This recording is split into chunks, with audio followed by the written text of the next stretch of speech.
The sound of the card reader cut through the grocery store like a warning siren. Declined. Not once.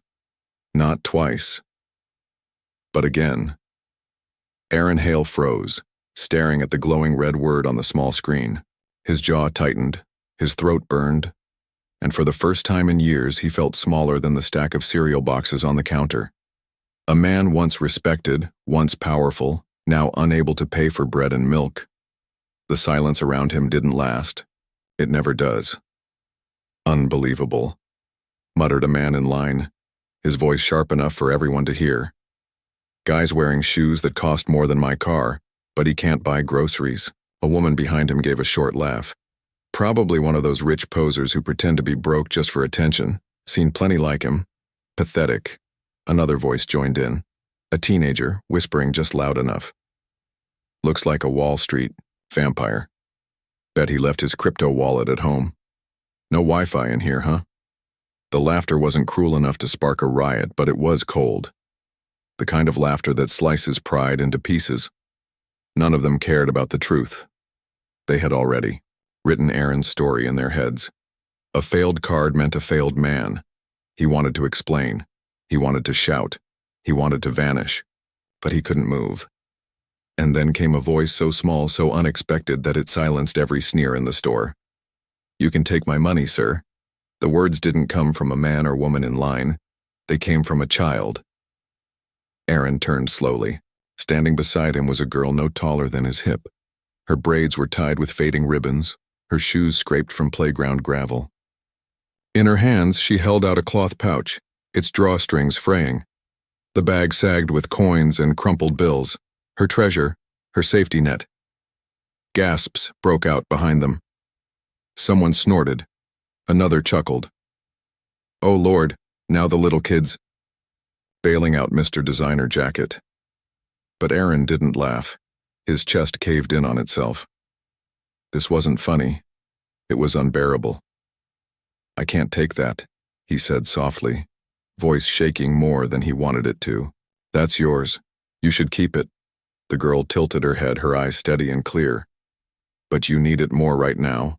My mom says when someone's standing alone, you don't leave them. You stand next to them. That's what good people do." The store went quiet. Not for long. Just long enough for shame to sink into every rib in Aaron's chest. "Kid's got more manners than him," an older man muttered. Aaron's eyes burned, and he had to blink fast to keep his tears hidden. He forced a weak smile. "What's your name?" "Lena," she answered, proud and fearless. "Well, Lena," he whispered, crouching down to her height. "What you just did? That's the kindest thing anyone has done for me in a very long time." Behind them, another laugh rang out. "Bet he's got 10 sports cars but no working debit card." Lena spun around, her little face fierce. "You shouldn't laugh at people when they're down. That's not brave." The laughter died, just like that. And then a voice called across the store. "Lena, honey, where'd you run off to?" A woman hurried forward. Blue hospital scrubs, tired eyes, a worn purse on her shoulder. She froze when she saw the scene. "Oh no. She's not causing trouble, is she, sir?" Aaron shook his head quickly. "No trouble at all. In fact, she just saved me from a lot of shame." The woman blinked, confused. "Saved you?" She turned to her daughter. "Lena, what did you do?" "I gave him my emergency money," the girl said matter-of-factly. "His card didn't work and no one helped, so I did." Her mother's mouth fell open. She looked at Aaron again, then back at her daughter. "Well, that sounds like Lena." The moment should have ended there. He should have left. But something inside Aaron refused to move. He looked at the woman, then at the child, then back again. "Would it be all right if I thanked you properly? Maybe buy you both lunch?" The woman hesitated. Her caution was clear, but so was her daughter's pride. "There's a diner down the street," she finally said. "Nothing fancy, cheap but good." Aaron nodded. "Then I'll meet you there." As they walked away, the noise of the store shifted. No longer just mockery. Something else lingered. Confusion, curiosity.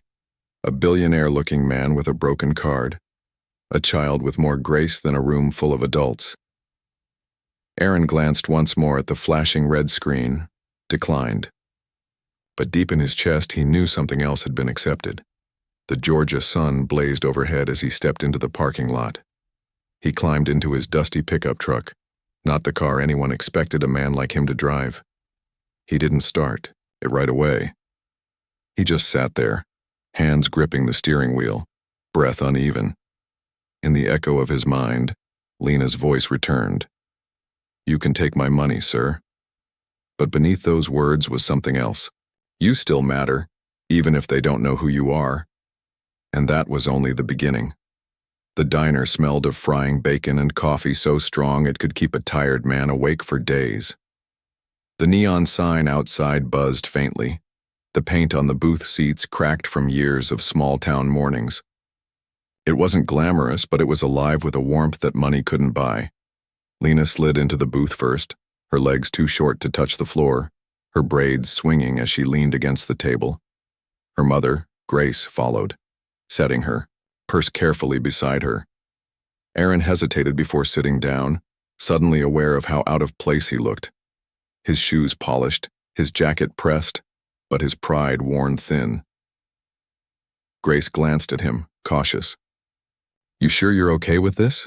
We don't usually eat with strangers." Aaron gave a faint smile. "Just Aaron. And yes, I'd like this very much." The waitress came by, tattoos faded on her arms, a pencil stuck behind one ear. She poured 3 cups of coffee without asking and set a small glass of chocolate milk in front of Lena, who beamed. For a moment, the silence stretched. Then Lena leaned across the table with her elbows resting on the cracked vinyl. "Do you like root beer? That's all we've got at home." Aaron chuckled. "I love it. Haven't had it in years." Grace sighed softly, shaking her head with both exasperation and affection. "She's always talking. Her father was the same way. Always wanted to help everyone even when we didn't have much." Aaron looked up sharply. "He's not around anymore?" Grace's eyes flickered. 5 years, car accident. He was a nurse. Always came home tired but smiling. Until that day. She stopped, her hand tightening around the coffee mug. Aaron nodded slowly. "I'm sorry. More than I can say." Silence filled the booth again, but it wasn't awkward. It was heavy, honest. Aaron felt himself sinking back years, remembering. Cramped kitchens, warm dinners, the kind of love that didn't measure worth in money but in small, stubborn kindness. Lena, unbothered by the weight hanging over the table, pulled out a notebook and scribbled with a stub of a pencil. She glanced up suddenly. "Why didn't your card work?" Aaron almost choked on his coffee. "It's complicated." "Complicated like the bank gets confused?" she asked seriously. "That happens to Mom sometimes." Grace gave her a look. "Lena, no, it's fine," Aaron said quickly, a smile tugging at his lips despite himself. "Something like that, yes, the bank got confused." To his surprise, Lena nodded solemnly like she understood perfectly. Then she brightened again. "See, Mom? Grown-ups get mixed up too." Grace sighed, but Aaron saw the shadow of a smile. Across her face, the waitress returned with plates piled high, fried chicken, mashed potatoes, collard greens. The food was cheap, but to Aaron it smelled like a feast. He picked up his fork, then paused. For years he had eaten in high-rise towers, silver cutlery on white tablecloths, but none of those meals had felt real. This one did. As they ate, Grace studied him carefully. "You're not from here. That much is clear. So what brings you to Brookhaven?" Aaron hesitated. "I grew up 2 towns over. Been gone a long time. I came back because I needed to breathe. Needed to remember who I was before all of it." Grace's eyes narrowed. "Before what?" He looked down at his plate. "Before my name was everywhere. Before money stopped meaning anything. Before I forgot how to live without being someone important." Lena frowned. "You're important if you're kind. That's what counts."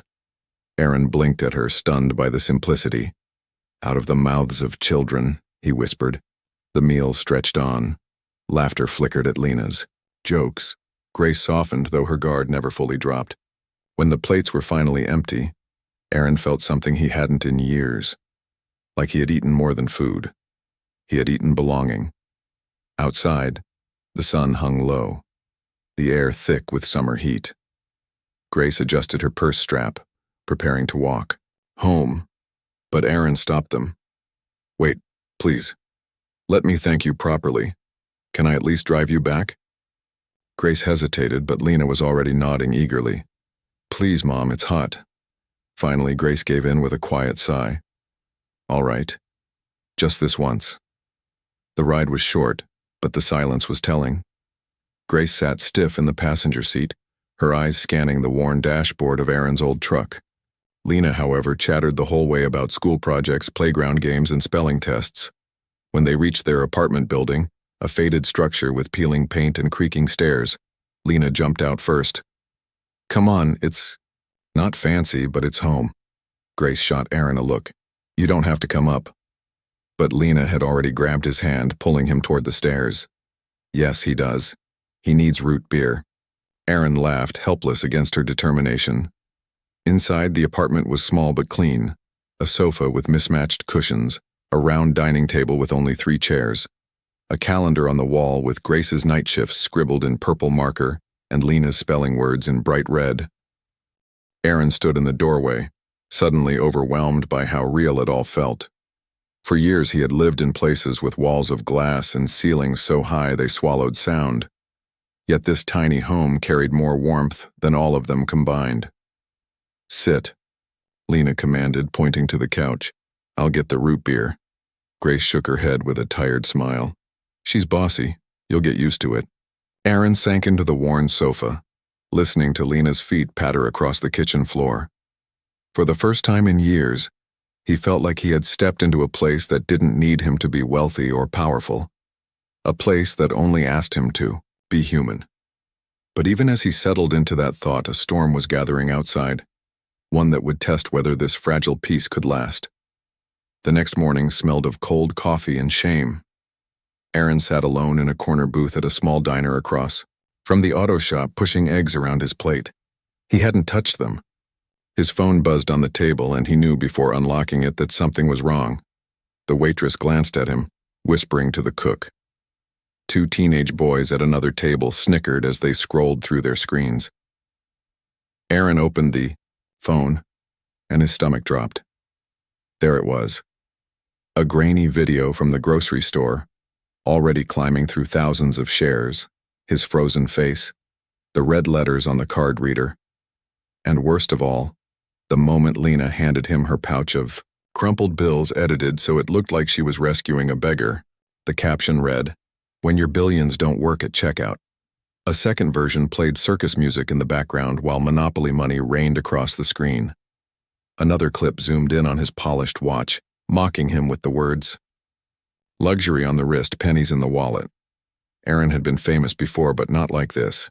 That fame had been clean and polished. Interviews, magazine covers, panels. This was ridicule, raw, and merciless. He had wanted anonymity. Now he had humiliation instead. He closed the browser, slapped cash on the table, and left a tip so large it nearly hurt. As he stepped outside, the Georgia heat clung to him, thick and suffocating. Shame crawled across his skin. He shoved his hands into his pockets and tried to disappear into the sidewalk. "Hey, Aaron!" He froze. The voice was light, bright, and familiar. Across the street stood Lena, her blue backpack bouncing as she waved. Beside her was Grace, walking slower, her eyes unreadable. Lena trotted across the street, holding something in her hand. "You left your sunglasses yesterday," she said, thrusting them toward him. "Mom said to bring them." Aaron took them carefully. "Thank you, Lena. You saved my eyesight." She grinned. "I saw your face on Mom's phone this morning." "You're famous now?" Grace winced but said nothing. Aaron crouched, forcing a smile. "Sometimes being famous just means more people laugh when you fall." "That's dumb," Lena declared. "You didn't fall. You just had a money hiccup." Aaron blinked. then laughed softly. You make it sound less tragic. Because it's not tragic, she said, shrugging. It's real. Her words lingered like an anchor in his chest. For years he had been measured by numbers, by net worth, by headlines. Now a child measured him by something else entirely. Honesty. Grace finally spoke. People are going to keep talking, even here. Small towns don't forget once something goes viral, I figured, Aaron said. This isn't the first time I've been the punchline. But now you're the punchline in their backyard, Grace added quietly. It's different when they think they own the story. They walked toward the school together. Passing cars slowed. A man filling gas at the corner station shouted, "Hey, card working today?" He laughed at his own joke. Aaron nodded politely and kept walking. Lena skipped ahead, humming, unaffected by the heat or the whispers. Grace glanced sideways at him. You sure you can handle this? Dawson Creek isn't cruel, but it's nosy. It won't let this go. Aaron's jaw tightened. I've been humiliated in front of millions before, but this time, it's worse. Why? Because it's personal now. Because it's face-to-face. At the school gate, Lena stopped. Children swarmed the playground, their backpacks tossed into piles. She turned and hugged Aaron around the waist. Don't let the laughing people make you sad. His throat tightened. He placed a hand gently on her shoulder. I'll try. Grace gave him a half smile. Come by for dinner tonight. Spaghetti, if you're brave enough. I'll bring garlic bread, Aaron said, surprising himself with the ease of it. They disappeared into the schoolyard and Aaron turned back toward his truck. For a long moment he didn't start the engine. He just sat, watching the town wake up, feeling eyes on him from every direction. He could run, drive off and vanish into another state, another life. No one could stop him. But when he closed his eyes, he heard Lena again. You didn't fall. You just had a money hiccup. And suddenly, leaving didn't feel like an option anymore. That afternoon, instead of fleeing, Aaron drove to the local hardware store. The cashier's eyes widened when he walked in. Didn't expect you here. You'll want to pay in cash, right? Aaron met his gaze without flinching. I need a shovel, 2 bags of mulch and paint. I'm fixing the playground behind the community center. The man raised an eyebrow. Out of the kindness of your heart? No, Aaron said, placing bills on the counter. Because a little girl gave me $10 and reminded me what being human looks like. The cashier didn't reply. He just rang him up. By late afternoon, Aaron was knee-deep in weeds behind the forgotten playground. Sweat soaked his shirt, dust clung to his arms, and blisters burned his palms. He pried up rotting boards, hammered loose nails, and dragged dead branches to the curb. Every swing bolt tightened, felt like reclaiming something he had lost. The laughter from the store still echoed in his memory, but now it mingled with Lena's voice. You didn't fall. You just had a hiccup. Maybe dignity wasn't about how the world saw you. Maybe it was about what you did next when no one was watching. But soon people would be watching again, because this wasn't just about him anymore. The sun beat down on the playground, but the sound that carried wasn't the creak of rusted swings anymore. It was the thud of hammers, the scrape of paintbrushes, and the laughter of children testing the slides as Aaron tightened bolts. At first he had been alone, but by the 3rd day others began to show up. A retired veteran with calloused hands brought a box of nails. A mother came with paintbrushes and her toddler balanced on her hip. Teenagers with headphones slung around their necks arrived carrying spray cans, determined to leave behind color instead of mockery. By the end of the week, the back wall of the community center bloomed with a mural. In bold blue letters it read, "Be the helper." Beneath it, someone had painted a small purple stone, glimmering with stars. Aaron stood back, sweat streaking down his neck, and felt something shift. This wasn't about him anymore. The town had taken hold of the moment, reshaping it into something bigger. But not everyone was ready to let him breathe. The next morning he woke to buzzing on his phone again. Grace had already seen it, her face pale when she opened the door. Don't look, she warned. It'll only make it worse. Aaron looked anyway. A video was spreading like wildfire. Security footage, grainy, cropped, showing a hooded figure spray painting a wall. The angle was deliberate, the cuts precise, enough to make it look like him. The caption screamed, "The truth about Brookhaven's new savior, caught defacing his own mural." Within hours, the town was buzzing. Some believed it instantly. Others stayed quiet, unsure. And then the mural itself was defaced. Red paint slashed across the words, dripping like blood. A crude dollar sign scrawled over the stone. And above it, someone had written, "Fake Savior." When Aaron saw it, he stood still, jaw locked, chest tight. Behind him, whispers gathered. I knew it. Was too good to be true. Looks like he wanted attention after all. Same old rich boy games. Grace stormed forward, her voice hard. Cowards, not one of them can say it to your face. But Aaron didn't move. He stared at the bleeding wall, his heart heavy. The noise outside had become poison, and it was seeping into the town. Just then, Lena appeared, clutching her backpack. She stopped in front of the vandalized mural, her little hands balled into fists. "Who did this?" she demanded. Aaron crouched, his voice low. "Someone who's confused. Someone who doesn't understand." Her eyes filled with tears, but her voice was steady. "You're a helper. Even if they don't see it, I do. My friends do." The words cracked something inside him. He felt his throat close, his chest tighten. A child's faith where adults had none. That afternoon, Aaron made a choice. He borrowed ladders, brushes, and paint from the community center. But he didn't stand alone. People came.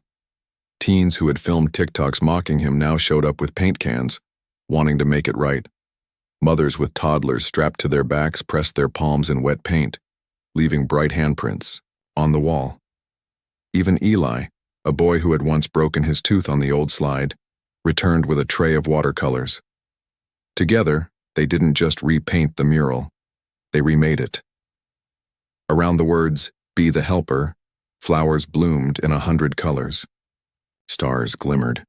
Small stick figures held hands beneath a rainbow. Above it all, in bold white letters, they added a new phrase, "Truth always outlives the noise." Aaron stepped back, paint splattered across his arms, watching as the town's heart beat onto the wall. For the first time since the grocery store humiliation, he felt something powerful, a collective choice to believe in kindness over cruelty. But even in that triumph, shadows lingered, because in the back of his mind he could still feel the eyes of the man in the dark suit, watching, waiting. The past wasn't done with him yet, and the next move would test everything